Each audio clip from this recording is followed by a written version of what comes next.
Hi,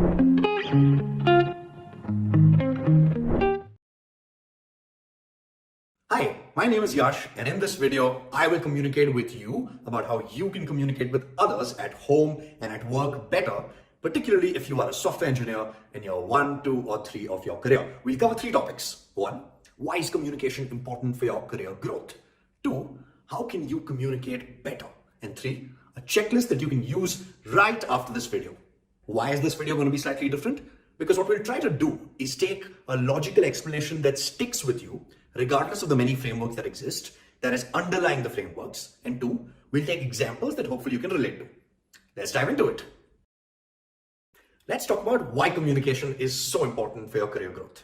We'll talk about this with a simple tabular example to compare an SD1, maybe in year 1 or 2 of their career, with a CTO or an engineering manager, anywhere between the 5th to 10th year mark of their career. And we'll use 3 parameters to give you a sense of exactly why people keep saying communication is important and you should work on it now rather than later. But hold on a second. Communication is important is fairly obvious to everyone. It's like saying exercise is important, right? Doesn't everyone agree? Yes. Can everyone explain it in a way that they believe it? Maybe. Does everyone do exercise or does everyone work on their communication? Maybe not. Well, that's exactly why we're going to talk about the 3 parameters. So let's talk about the CTO versus the SD1 along 3 parameters. The first is the amount of time spent. As an SD1, you're probably spending 5 to 10 hours out of a 50-hour week on communicating. But as an engineer, manager, or as a CTO, you're probably spending 20 to even 30 hours out of a 50-hour week on just communicating in various forms. Written, spoken, and written can also be on email, on Slack, on WhatsApp. It can be requirement documents, technical specifications, and so on and so forth. So the amount of time spent can go up from in the 5 to 10 hour range, maybe from 10 hours to 25 hours. That's a 2.5x jump. And that's huge. That defines half your job now as an engineering manager. So number 1 parameter, time spent massively changes as you grow in your career. Number 2 parameter, the rupee value. Could be the dollar value as well. But what's important to internalize here is that an SD1 may be working on the typography or the front end flow of a page that perhaps has a few thousand rupees of implication of risk associated with it if it goes wrong. But a CTO carries the risk of entire products themselves and groups of products. For example, if there's a huge referral product for the B2B partners and that goes wrong or is communicated wrong, then that has a multi-crore rupee risk. So the amount of rupee risk that multiplies exponentially. Time multiplies in terms of 2.5, 3x, 4x from an SD1 to a CTO, but the amount of rupee risk that multiplies exponentially. That's the second parameter for why communication is important. The third parameter, and this is something that we often underestimate, at least I have seen that, is the audience parameter. And this is the dimensions and types of audience. As an SD1, you're probably limited to 90% of your time spent with an internal audience that is a combination of 3 stakeholders. Perhaps your peers, your manager, and then maybe there's HR. Other than that, there is not much work communication going on with stakeholders. But as a CTO, communication is with internal audiences as well as external audiences. Within internal audiences, there are functions to communicate with. There is a business team, there is a product team, there is a marketing team. There could also be communication with the sales team. There could be communication with the HR and the recruitment team about organizing the team and hiring more people. There could be communication with the founders. There could be communication with the CEO. There are just many dimensions of internal communication, and each stakeholder internally will receive the message and interpret the message differently. So the CTO will have to modify his or her style to meet the needs of getting the message across to the internal stakeholders. So that's one dimension that increases significantly. The other dimension for the CTO is the external dimension.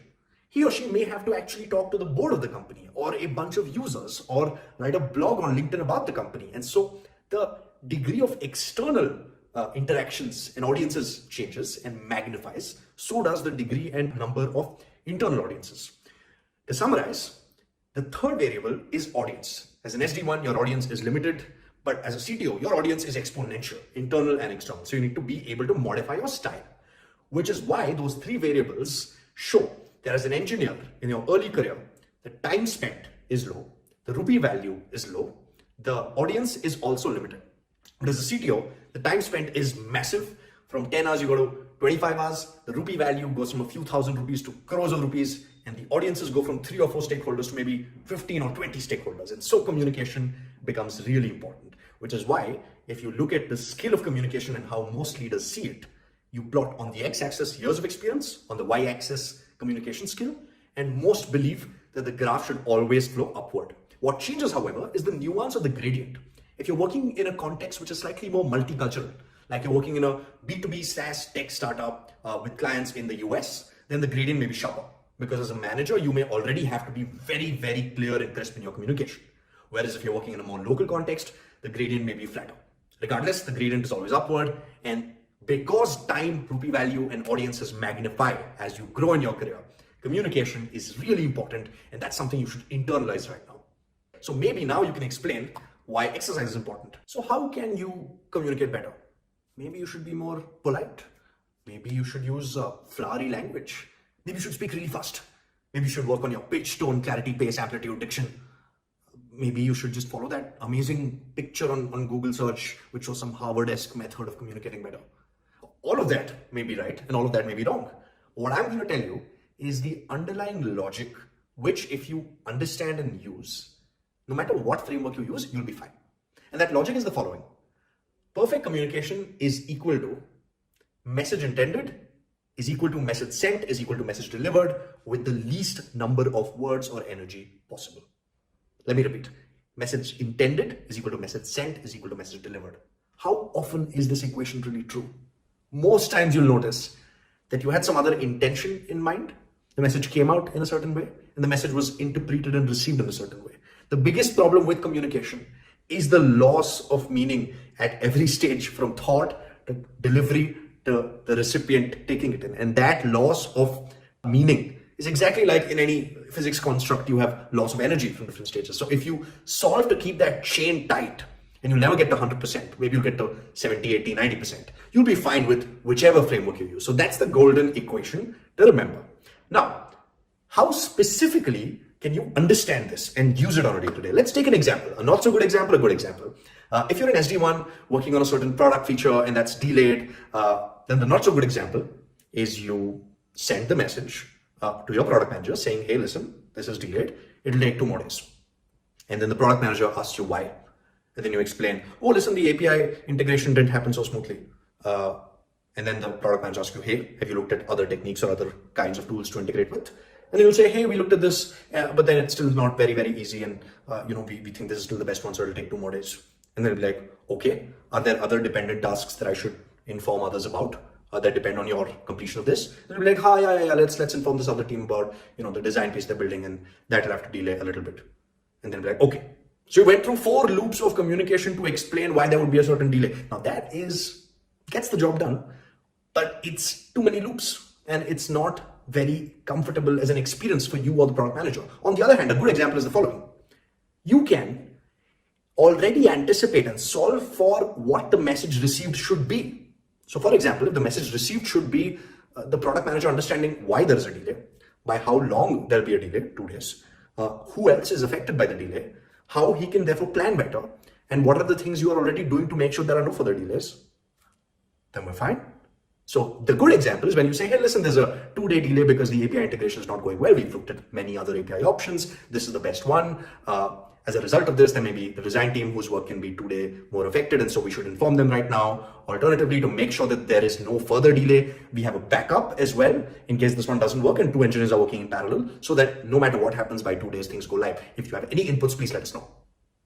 Now, this is the message required. And if you solve for this, then you've already solved the message intended and the message sent in a way that it should be received. And there is no loop here. It's just 1 clean loop, maximum 2, if he asks you a follow-up question. So this is an example of how you can use the golden equation to communicate better.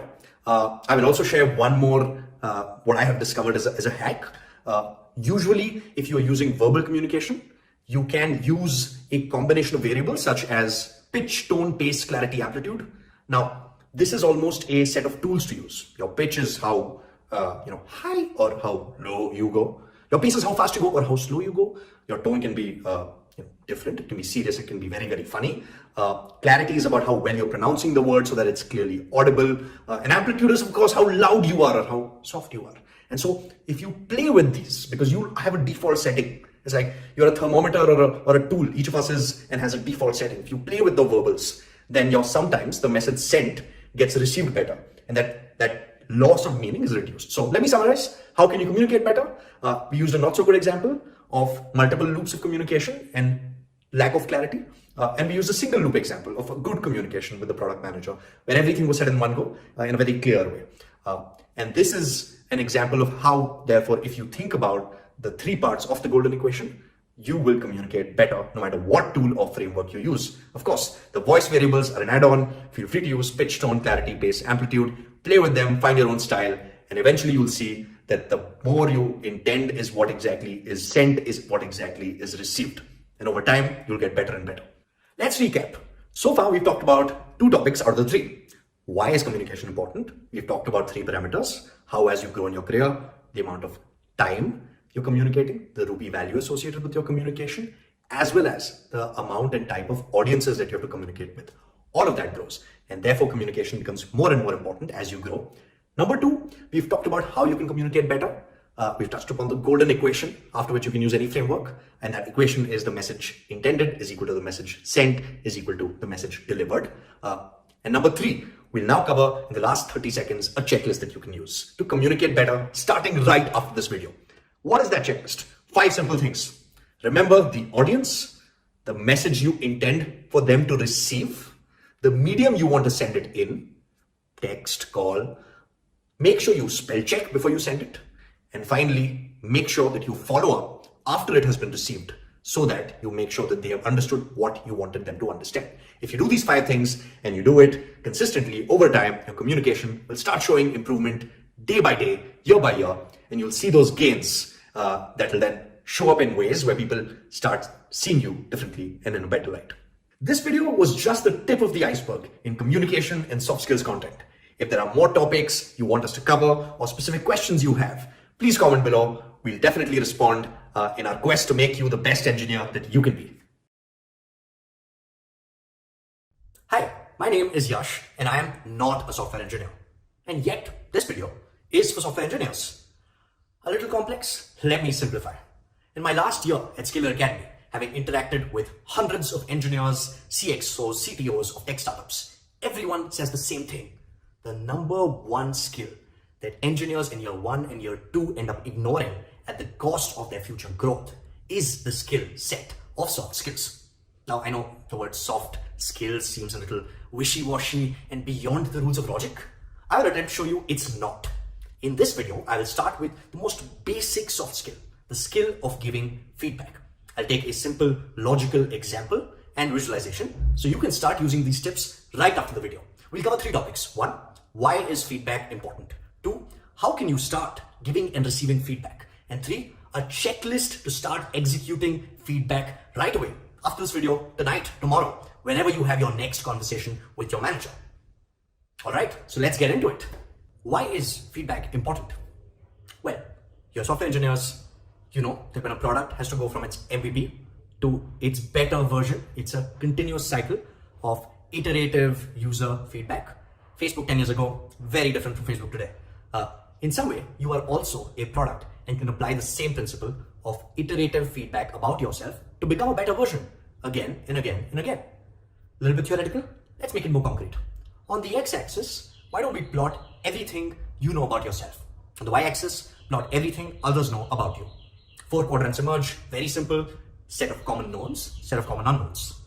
The power of feedback lies in the other 2 quadrants. 1 is the set of what you know, but others don't. It's your hidden side. The other is what you don't know, but others think of you and others know about you. That's your blind spot. Still a bit theoretical? Let's make it real with an example. Let's say Rahul is an SD1 at a tech startup. He thinks he is dependable, organized, logical, and a little bit nervous because he's just starting out. When his manager asks everyone about him, people agree, yes, he is dependable, logical, organized. Set of knowns. Set of unknowns remains unknown.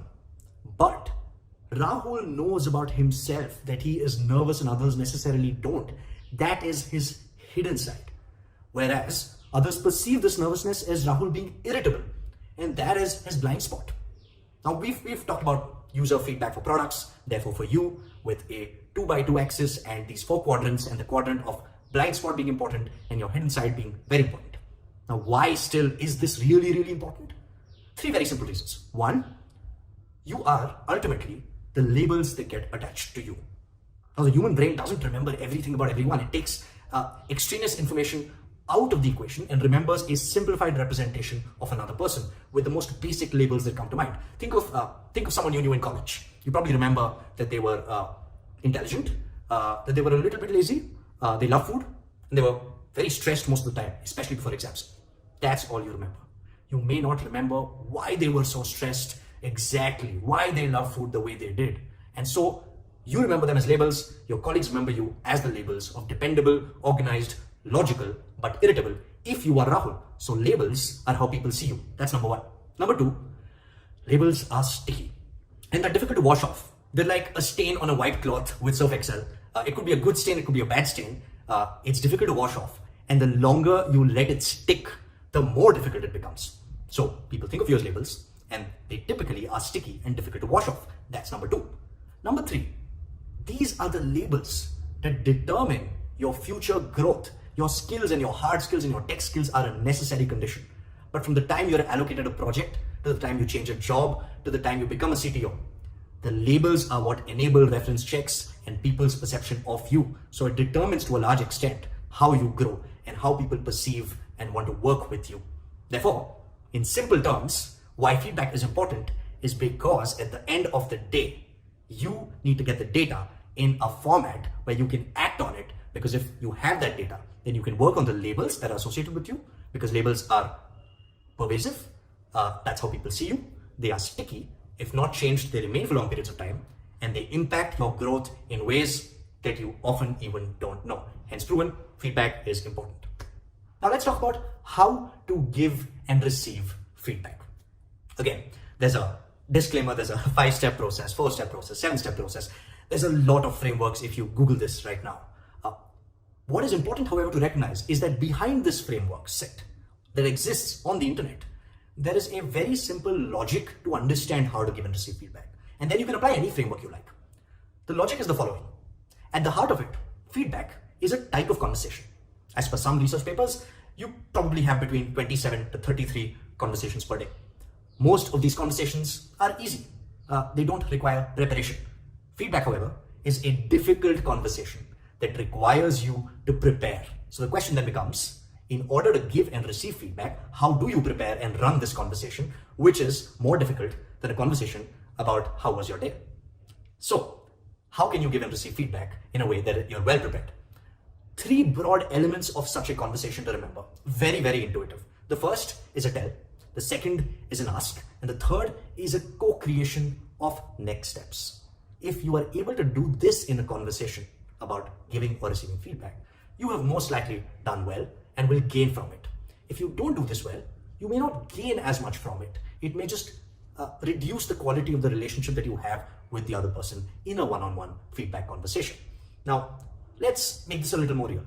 Let's take the example of you being a software engineer working on a product launch for Friday. For the last 3 weeks, you've been sprinting on it. Product manager comes, changes at the last minute a UI spec on Thursday afternoon, because of which you have to work on Friday, Saturday, Sunday, and then Monday night is when the product goes live. You are really burnt out, fatigued, unhappy. Now, how do you give feedback? Within the tell and the ask, you have to be cognizant of making this feedback that gives you good co-creation next steps. If it doesn't get you to next steps, it means you haven't done the tell and the ask. Now, how can you do the tell and the ask? There's a good way and there's a not so good way. Now, one way of doing this is to say, hey, listen, you call up the product manager on Tuesday and you say, why did we change all of this kind of specifications at the last moment? I had to work all weekend. I'm burnt out now. It was very stressful. I had to redo the entire work. It was not a good use of time. I'm really unhappy with the way we did this. Then you can ask the product manager saying, don't you know that we had so much work for the last 3 weeks, and then at the last minute, because of changing this, it was really, really stressful for me and us as the engineering team. You've done the tell, you've done the ask. Will you get to next steps because of this? Most likely no. The product manager is going to feel accused, a little bit defensive, and he'll feel attacked. So this conversation will go into a spiral of some kind of uncomfortable feeling where you don't end up liking him, he doesn't end up liking you. Neither of you reach next steps on how to do better in the future. On the other hand, if you decided to use the tell, the ask, and the next steps in a way that is well prepared, then in the tell, you would say the following. Hey, on Thursday, until which time, we had worked on the entire product front end because we changed the specification of the UI. I had to then redo parts of the work and spend all of Friday, Saturday, Sunday, and some part of Monday actually making sure that the product went live. Now, this was the instance that caused me, a lot of stress. I ended up burning out, and I was very unhappy about the rework. Also, more importantly, I had planned my parents' anniversary on the weekend, and I was very upset because I couldn't be there in that moment for them because of the work pressure that I had to deliver on. Why this is extremely important for me is because I was looking forward to this weekend, and I was really happy with the previous UI that I built, but because we changed at the last moment, one, I had to rework, and two, because I missed this personal occasion, it was not something that I would like to happen again. And so I'd love to understand from you. You moved to the ask from the tell. What the perspective was, how you were going about this product development, what was your perspective when we changed the UI and why we changed the UI. In the tell, in this case, you have outlined a specific instance, which is the change, the emotion, the set of 3 or 4 emotions that you felt because of that change, and the why you felt the emotion. It's not an accusation. It's a bringing up of your perspective. That's the good tell with those 3 elements. Let me repeat. The tell elements are the specific instance, the emotion, and the why of your emotion. Now in the ask, the difference between the last not so good and the good example is you asked a close-ended question in the not so good example. You said, don't you know that this is something that would have caused us stress? That's a binary, yes or no. Close-ended, no. Ask an open-ended question. What was your perspective in this whole instance? How are you thinking about the work and the work planning for us as the team so that this goes live? That's an open-ended question. It gives the other person a chance to respond without feeling attacked. And that is going to set the stone for good next steps. Otherwise, the previous close-ended question is not going to get you to next steps. Now, in this case, it is likely that the product manager will give you a perspective that maybe there was a last-minute business change or 10 new user insight calls that led him to believe that this was a very important launch blocker because of which he changed it. He made the mistake of not giving everyone the full clarity on why this change is as important as it is, but he knew he was taking a measured call. In fact, there were 10 changes to make. He prioritized only 2. Otherwise, you would have been working for 5 more days, not 3 more days. And the moment you got to know that, you probably got a sense of the perspective that he was coming from. So the ask enabled him to open up. And he also, in that case, apologized for not having given you the full context and not having known about your personal commitment on the weekend. Now, in this case, it's been productive so far. So you can reach the next steps, and the next steps could be very simple. To do that, always put an owner and a date against the next step. The owner is, for example, the product manager should come back and every 3 days, pre-launch in the last 2 weeks, give very clear input to engineering team about what needs to change and why. And the other next step is that team can probably block personal commitments even on the weekend on the product manager and the business team's calendar that people plan accordingly. And 3, maybe before and after every product launch, there is a team feedback plus one-on-one plus 360. Now, clear owner for each of them and a clear date can be put. And if you do those next steps, maybe 2 or 3 times for projects, the 3rd, 4th, 5th project will be much better. Let me step back and say, in this video, so far I have covered why feedback is important, which is because it is an iterative loop and the knowledge of feedback about you will enable you to work with the labels that you have and make sure that these labels that are unhelpful don't stick. They get washed and replaced with the right labels. Second, how to give and receive feedback. I've covered a very simple way to think about this difficult conversation and prepare for it. Think about the tell, think about the ask, think about next steps in advance and try to get to the next steps. Within the tell, a checklist that you can use is ensure you give the specific instance, ensure that you make a very clear explanation of your emotion, of how you felt, and give the why behind your emotion. In the ask an open-ended question like what or how, not a closed-ended question like don't you know? And in the next steps, come up with clear steps, owners, and dates. That is your checklist for feedback. You can do this right after this video. Let me know if you like it. Let me know if this works for you or if you have any other ways that could help to improve this way of giving and receiving feedback. Thank you very much for watching. Please like, share, subscribe. And if you have any other topics you'd love for us to cover, please comment below. We would love to help you become the best engineer you can be.